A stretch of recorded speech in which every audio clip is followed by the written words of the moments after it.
రండి. నీ టైం ఒక్క క్షణము కూడా తప్పిదం పోవటానికి వీలు లేదు. హల్లెలూయా. అంటే మనం వెళ్ళవలసిన మనము ఎలా ఉండాలి, ఎలా సిద్ధపడాలి, ఏ విధంగా సిద్ధపడాలి? వెళుతున్న మనము అక్కడికి వెళ్ళే వాళ్ళము, ఒక ఊరికి వెళ్ళే వాళ్ళము, ఒక ప్రాంతానికి వెళ్ళే వాళ్ళము, ఒక గ్రామానికి వెళ్ళే వాళ్ళము, అంతా సిద్ధపడాలి. లోతు భార్య సిద్ధపడకుండానే వెళ్ళిపోయింది. వెనక్కి తిరిగి చూస్తుంది. ఏమైపోయిందండి? దేవుడు పిలిచాడు, మీరేం చేయండి అంటే వెనక్కి తిరిగి చూడొద్దు. జ్ఞానం లేని చిన్నపిల్లలు చూడండి, జ్ఞానం లేని చిన్న పిల్లలు చూడలేదు. ఏమండి?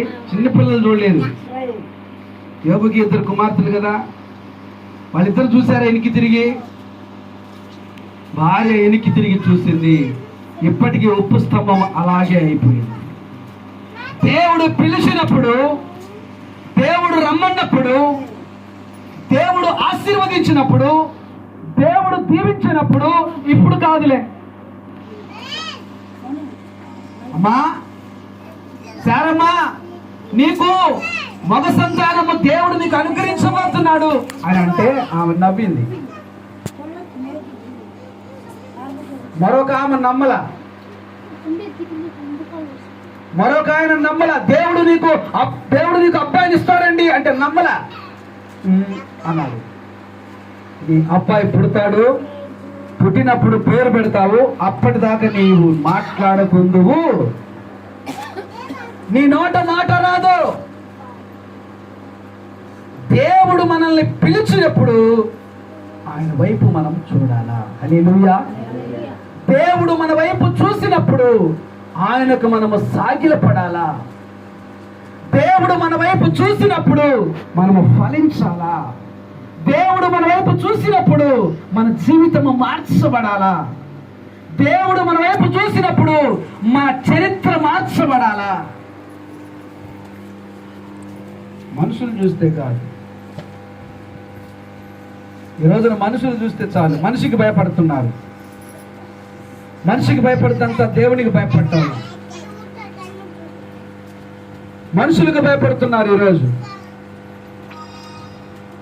దేవుడు అంటున్నాడు, నరులారా నేను నిన్ను తయారు చేశాను, నేను నిన్ను నిర్మించాను, నీ రాసిక రంధ్రములో నేను జీవవాయువును ఊదగా మానవుడు జీవాత్మ అయ్యాడు.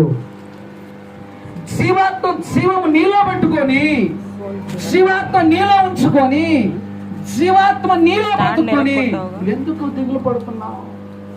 నువ్వెందుకు చదువుతున్నావు? నువ్వెందుకు భయపడుతున్నావు? ప్రేమైనటువంటి దేవుని బిడ్డలారా, మరణం గురించి ఎన్నడూ భయపడకూడదు. హల్లెలూయా. రమేశ్వర్ తల్లి గారు నాతో ఎప్పుడు మాట్లాడుతూ ఉండేది. ఆమెకున్న విశ్వాసం అంతా ఇంత కాదు. హల్లెలూయా. ఎందరో దైవజనులు నిన్న కార్యక్రమం జరగటానికి దేవుడు మంచిగా ఉపయోగించుకున్నాడు. దేవునికి స్తోత్రం.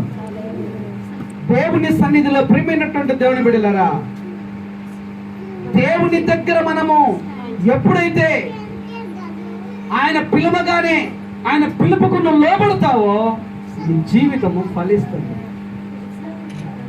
కష్టపడుతున్నావు, ప్రయాసపడుతున్నావు, దిగులు పడుతున్నావు, చింతిస్తున్నావు. కష్టపడే వాళ్ళు కష్టపడతా ఉన్నాడు. కష్టపడుతున్న ప్రతి కుటుంబం ఎంతగానో అధికంగా కష్టపడతా ఉంది.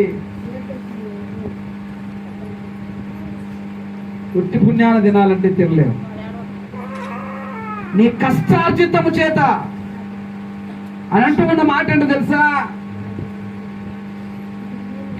దేవుని సన్నిధిలో ప్రియమైనటువంటి దేవుని బిడ్డ మొట్టమొదటి, ప్రభువా తరతరముల నుండి మాకు నీవు నివాస స్థలము నీవే. మన నివాస స్థలము ఆయనే.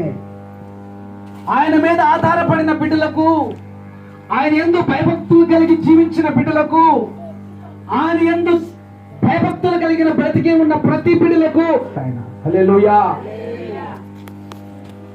ప్రభువా నీవు మమ్మల్ని మట్టికి మార్చుచున్నావు. నువ్వు ఎన్నిసార్లు సోప్ పెట్టి కడిగినా మరలా మట్టే వస్తుంది. ఎంత కాస్ట్లీ సబ్బు పెట్టినా, ఎంత లో క్లాస్ సబ్బు అయినా, ఎంత నువ్వు చేసినా మరలా 10 నిమిషాలలో మనకు మట్టి మన శరీరంలో కనిపిస్తూనే ఉంటుంది. కానీ దేవుడు అంటూ ఉన్న దేవుడి మాట ఏమని సెలవిస్తున్నాడంటే, ఎలాగా నీవు నివాస స్థలం ఏది? నీ నివాస స్థలాలు ఎక్కడున్నాయి? దేవుడు పిచ్చుకలకు గూళ్ళు కలవు, ఆకాశ పక్షులకు గూళ్ళు కలవు, నక్కలకు గొర్రెలు కలవు, మనుష్య కుమారులు నివసించడానికి ఒక కొంచెము స్థలము కూడా లేదన్న. ఆమేన్. దేవుని సన్నిధిలో ప్రియా దేవుని బిడ్డలారా, మనము దేవునికి ఇచ్చే ప్రాధాన్యత, దేవునికి ఇచ్చే గౌరవం, దేవునికి ఇచ్చే ఆ యొక్క ఘనత ఎలా ఉండాలి? ఏ విధంగా ఉండాలి? ఏ విధంగా మనం ఉదయం లేచిన కానించి సాయంత్రం వరకు దేవుణ్ణి కొందరు స్తుతిస్తూ ఉంటారు, దేవుని కొంతమంది ఆరాధిస్తూ ఉంటాం, కొంతమంది దేవుని కనపరుస్తూ ఉంటాం. అయితే నీ దృష్టిలో దేవుడు ఎలా ఉన్నాడు? హల్లెలూయా. ప్రభువా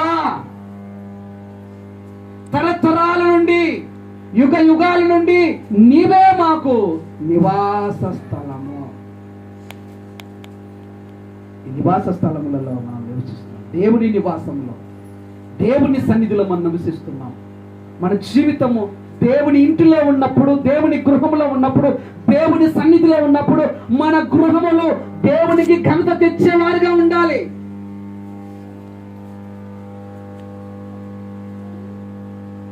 దేవునికి ఘనత తెచ్చేవిగా ఉండాలి. దేవునికి మహిమ తెచ్చేవాదానిగా ఉండాలి. నా ప్రియమైనటువంటి దేవుని బిడ్డలారా, 14వ వచనం చదువున్నాను. 90వ కీర్తన 14వ వచనం. ఉదయమున నీ కృపతో మమ్మల్ని తృప్తిపరచుము, మేము మా దినములన్నీ.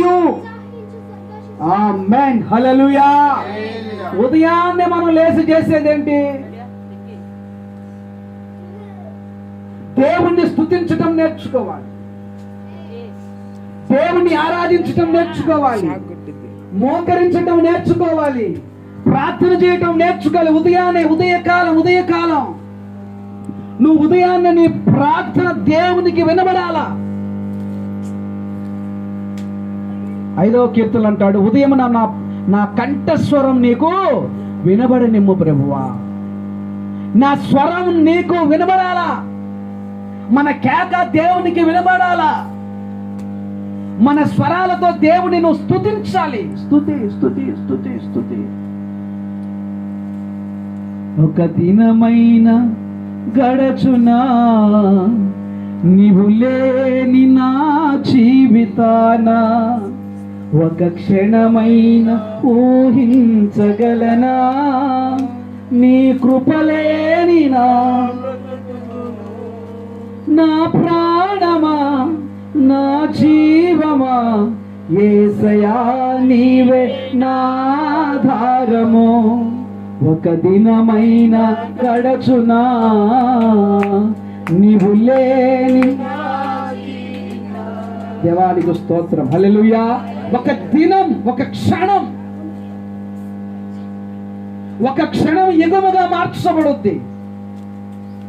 దేవుని దగ్గర మనము ప్రార్థన చేస్తున్నప్పుడు నువ్వు ఒడ్డున ఉండి ఏం చేయలేవు. నీ బ్రతుకు అంతా యేసయ్యలోనికి నడవాలా. హల్లెలూయా. నువ్వు ఒడ్డొడ్డున ఉండి పైపైన చేపలు పట్టాలంటే పట్టలేవు, పైపైన ఆశీర్వాదాలు రావాలంటే రాలేవు, పైపైన భక్తిగా ఉండాలంటే నీ జీవితము ఆశీర్వదించబడదు.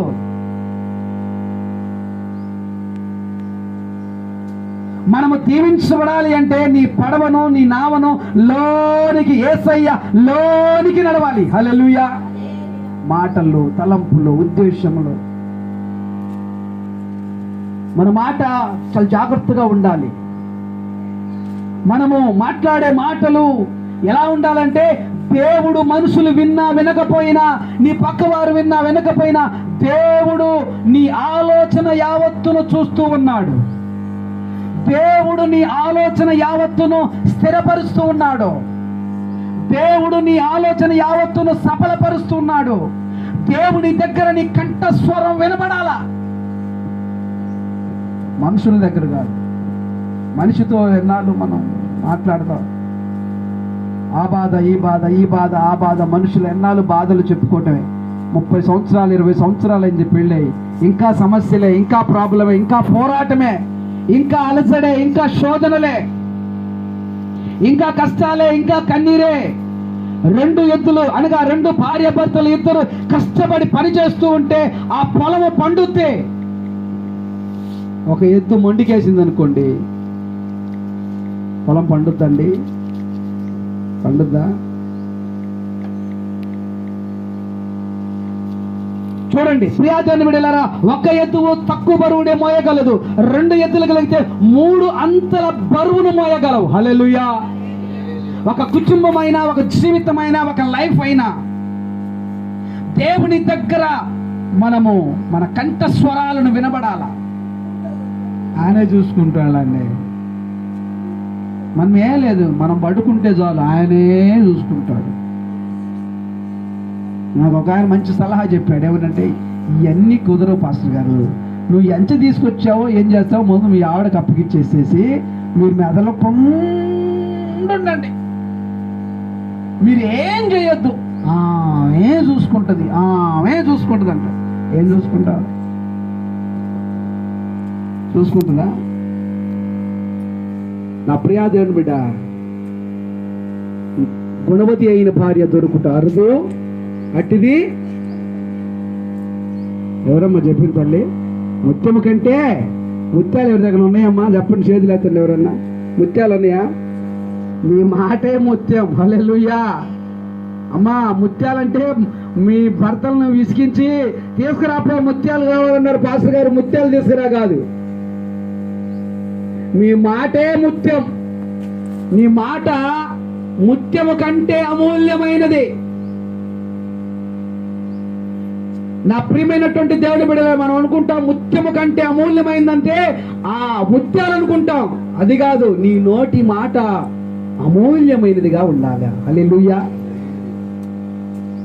నీ నోటి మాట ముత్యములాగుండాలా. ఒక్కొక్కరు మాట్లాడతారండి, ఆ మాటలు ఏం మాటలు అర్థం కాదు. ఎవరికి అంటున్నారో తెలియదు, ఎవరికి తగులుతున్నాయో కూడా. తీసుకెళ్ళి మొత్తం 10 రాళ్ళు, ఎన్ని రాళ్ళు ఏకంగా ఒకరిని కొట్టాలంటే ఒక రాయితోనే కొట్టాలా? అవునంటారా రమేష్? ఒక మనిషిని కొట్టాలంటే ఒక రాయి సరిపోద్ది కదా. ఒకేసారి 10 రాళ్ళు ఇసిరేస్తే ఎవరికి పడితే వాళ్ళకి. మన మాటలు అలా ఉంటాయి. నీ అమూల్యమైన నీ ముత్యములాగా నీ మాటలు ఉండాలి. నీ మాట ముత్యముగా ఎవరికి ఉండాలి అంటే, ఫస్ట్ నీ మాట నీ పక్కింటి వాడికి ఉండాలి. హల్లెలూయా. నీ భర్తకు ఉండాలి, నీ భార్యకు ఉండాలి, నీ పిల్లలకు ఉండాలి. మనము ముత్యము లాంటి మాటలు మాట్లాడితే వాళ్ళు బంగారంలా ఉంటారు. హల్లెలూయా. మనం రాళ్ళలాగా మాట్లాడితే వాళ్ళు ఎలా ఉంటారో తెలియదు. కనుక నా ప్రియా దేవుని బిడ్డ, వెరీ గుడ్, సూపర్. రాజు వందనాలు. ఏంటి ఇప్పుడు దాకా నిద్ర లేదు, ఇంకా లేటుగా లేసావా? ఇది బయటకు వెళ్ళొచ్చా? చాలు, దేవునికి ఇంకా ఏమాత్రం చెప్పదు. నా ప్రియా దేవుని బిడ్డలారా, దేవుని సన్నిధిలో మనము ఒక తరతరాల నుండి మన జీవితాలు దేవుని దగ్గర ఆశీర్వదించబడుతూ ఉన్నాయి. మన కళ్ళారా చూస్తున్నాం, మన కళ్ళ ఎదుట చూస్తున్నాం. అనేకులు ఆశీర్వదించబడుతూ ఉన్నారు, దీవించబడుతూ ఉన్నప్పుడు మనము వాళ్ళని చూసి, ప్రభువా నన్ను కూడా దీవించు అనాలి, నన్ను కూడా ఆశీర్వదించు. ఈ రోజున ఇంతకుముందు ఒక్క చాట పెట్టేదాన్ని రైతు బజార్ అనేవాడు. ఇప్పుడు ఇంటింటికి రైతు బజార్ అనేది పేరు వచ్చింది. ఏంటండి? ఏ బజారు? ఇంటింటికి అనకూడదు కానీ వీధి వీధికి రైతు బజార్. నాకు తెలిసినాడు ఒక ఆయన ఉన్నాడు, అది ఇష్టం వచ్చినట్టు పెట్టుకుంటా ఉన్నాడు. పాపం ఆడ పెడతాడు, ఏడ పెడతాడు, పెట్టలో గోళ్ళు పెట్టుకున్నట్టు పెడతాడు. అది కూడా తలక మళ్ళీ రోడ్ల మీద పోస్తాడు. అంటే నేను విమర్శించటం వల్ల నీవు చేస్తున్న నీ పని పోనీ. ఒక రోజు అడిగా, ఏందండి బాగా నేను పర్వాలేదా ఉంది అంటే, అంత కష్టపడ్డా నా నెలకి నా హిప్పికి రావటం లేదు అంటున్నాడు. ఎందుకంటే నాగా ఏ రావటం లేదంటే ఈ హిప్పికి నెలకి ముస్తఫా దగ్గరికి వెళ్తే 40-50 వేల రూపాయలు అవుతుంది, ఈ హిప్పికి రావటం లేదండి 2 నెలలకు ఒకసారి. అదే హిప్పు ఇగ్గు అంతా, ఈ ఇగ్గుకు రావటం లేదండి అంటున్నారు రైతు మార్కెట్లో. కష్టపడాలి. కష్టపడుతున్నప్పుడు మనం కష్టపడుతున్నాం, దేవుని బిడ్డలం. ఆ కష్టార్జితాన్ని దేవుడు ఆశీర్వదిస్తాడు. హల్లెలూయా. అంతేగాని నువ్వు పోటీకి అక్కడ పెట్టుకుంటే కుదరదు. దేవుడు అంటాడు, నీవు నిశ్చయముగా నువ్వు ఆశీర్వదించబడతావు, నిశ్చయముగా నువ్వు దీవించబడతావు. ఎందుకు దీవించబడతావంటే నీవు దేవుని మాటను అంగీకరిస్తే. హల్లెలూయా. లోకస్తులు ఏమని చేయగలుగుతారు? లోకస్తుల గురించి మనకు అవసరం లేదు. కానీ మనము దేవుని సన్నిధిలో ఉంటున్నప్పుడు భక్తిదాయకమైన జీవితం. ప్రభువా, మనల్ని దేవుడు పిలిచేటప్పుడు దేవుడికి మనము సాగిలపడి నమస్కారం చేయాలి. అన్న ప్రార్థన దేవుడు విన్నాడు. ఎబ్బేజు ప్రార్థన దేవుడు విన్నాడు. అయ్యా, నేను ఎప్పుడు దుఃఖంతోనే ఉంటున్నాను. దేవుడు అన్నాడు, నీ దుఃఖాన్ని సంతోషకరంగా మార్చుతాను. నీ వేదన దేవుడు మార్చుతాడు. నీ దుఃఖాన్ని దేవుడు సంతోషదాయకంగా మార్చివేస్తాడు. దేవుడు ఎప్పుడంటే నీవు నమ్మకమైన వాడుగా ఉన్నప్పుడు, దేవుని దగ్గర నీ ప్రార్థనలు, నీ విజ్ఞాపనలు, నీ నీతి, నీ క్రియలు, నీ భక్తిదాయకమైన జీవితము ఫలభరితంగా ఉన్నప్పుడు దేవుని సన్నిధిలో దేవుని బిడ్డలారా, దేవుడు మనకి ఒక జన్మనిచ్చాడు. తల్లిదండ్రుల ద్వారా జన్మనిచ్చాడు. ఆ తల్లిదండ్రులు కష్టమో నష్టమో పెంచారు, పెద్ద చేశారు, ప్రయోజకుని చేశారు. ఒక ఉన్నతమైన స్థానాన్ని మనకి ఇవ్వకపోయినా మనకంటూ ఒక జీవితాన్ని ఇచ్చారు. దాన్ని కొనసాగించాలి. అంతేగాని మా తండ్రి ఏమీ లేదు, మా నాన్న ఏమీ లేదు, మా బాబు ఏమీ లేదు, వాళ్ళ మీద మనం ఏం చేయకూడదు, సొనుక్కోకూడదు. హల్లెలూయా. దేవుడు ఈ లోకంలో మనకు జన్మనిచ్చినందుకు దేవునికి స్తోత్రం. దానికంటే మరొకటి ఉండకూడదు. తరతరాల నుండి నీవే మాకు నివాస స్థలం. భూమి పుట్టక మునుపు, అగాధాలు పుట్టక మునుపు, సూర్యచంద్రులు పుట్టక మునుపు నీవే మాకు నివాస స్థలం. మా నివాసం నీవే. యేసయ్యే మన నివాసం.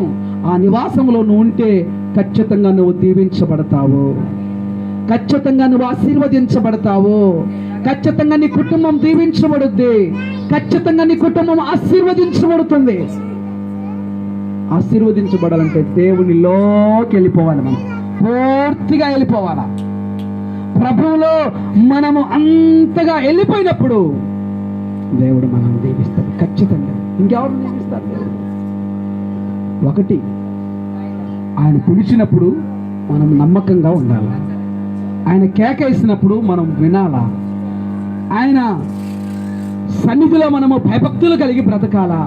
అలాగ బ్రతికినప్పుడు దేవుడు ఖచ్చితంగా నీ కుటుంబాన్ని ఆశీర్వదిస్తాడండి, నీ బిడ్డలను దీవిస్తాడు. ఒకవేళ ఈరోజు నువ్వు కష్టపడుతుండొచ్చు, కానీ ఒక రోజు వస్తుంది నీవు సంతోషదాయకంగా అనుభవించే రోజు. హల్లెలూయా. ఒకరోజు, ఈరోజు నువ్వు కష్టపడుతున్నావు, ఒకరోజు నువ్వు కూర్చొని సంతోషపడే రోజు వస్తుంది. ఆ రోజు కోసం వెయిట్ చేయాలి. ఆ రోజు కోసం వెయిట్ చేయి. అలాగ నువ్వు కష్టపడు. దేవుడు నీ కష్టార్జితాన్ని ఆశీర్వదిస్తాడు. దేవుడు తన ఎన్నికలు ఈ మాటలు దీవించును గాక. అందరూ మోకరించండి, ప్రార్థన చేసుకుంటారు. నీతి న్యాయము కలిగిన దేవా, నీకు స్తోత్రాలు. మాకు నివాస స్థలం నీవే. ఎక్కడుంది నాయన మాకు నివాసాలు?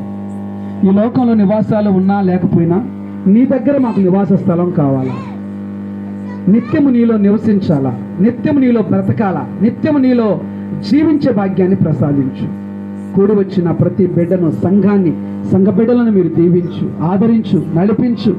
ప్రభువా నీ కుటుంబాలను, కష్టపడుతున్న నీ బిడ్డలను, వారి యొక్క పరిస్థితులన్నిటిని మార్చివే, సుఖ సంతోషాలతో నింపండి, ఆశీర్వదించండి, బలపరచండి. మెండైన దీవెనలు నాయనా, బయట చూస్తే భయంకరమైన ఎండలు, ఈ ఎండ టైంలో నాయన నీ బిడ్డలు వారి పనులను ముగించుకొని నీ సన్నిధికి వచ్చి ఉండగా నీ బిడ్డలను దీవించి, ఆశీర్వదించి, బలపరిచి, కృప చూపి మెండైన దీవుల చేత నింపమని యేసు నామములో ప్రార్థిస్తున్నాము తండ్రి. మన తండ్రి అయిన దేవుని ప్రేమయు, ప్రభువైన యేసుక్రీస్తు కృపయు, పరిశుద్ధాత్మ కన్నిని సహవాసం ఇప్పుడు ఎల్లప్పుడూ సదాకాలము తోడే ఉండి నడిపించును గాక.